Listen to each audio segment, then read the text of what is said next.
Ir siūlo kelis variantus, tačiau ko gero svarstytinas vienas iš jų vėlgi kompensavimas pinigais, nes iš tikrųjų žemės pačios lygiai ne pačios geriausios ir iš tikrųjų galbūt sudaryti galimybę žmonėms vis dėlto pagalvoti ir jeigu tikrai pinigai bus pagal vidutinę rinkos kainą, tai galbūt daug kas sutiks ir taip, kad būtų taip atstatoma tokia forma nuosavybė, nes iš tikrųjų valstybei galbūt irgi tas būtų naudinga, nes pats administravimas labai yra brangus. Iš tikrųjų, jeigu nuosavybės grąžinimo administravimas hektarui kainuoja 500 litų, tai iš tikrųjų, po to žmogus atsiėmęs kai kur tą nuosavybę nežino, kas su ją daryti, tai manau galėtų būti ir toks būdas.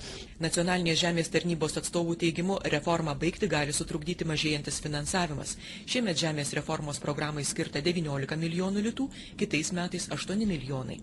Esant sumažintam finansavimui, reikia pertvarkyti visą projektų rengimų ir projektų įgyvendinimų sistemą, žinoma.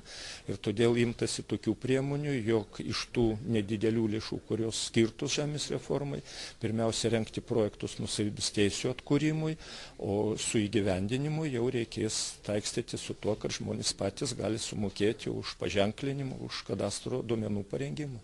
Jeigu patys sumokės, taip, tuomet sparčiau viskas ir vyks. Tas gali kainuoti, ar Tai yra laisva rinka, matininkai turi labai daug išduotų licenzijų ir tarp jų konkurencija yra didžiulė. Mes išdavę nacionalinę tarnybą daugiau kaip 400 įmonių licenzijas atlikti kadastrinius matavimus. Tai todėl, kai skelbiami rimtesni, didesni tokie objektai kadastriniam matavimą, ateina keliasdešimt firmų į konkursą.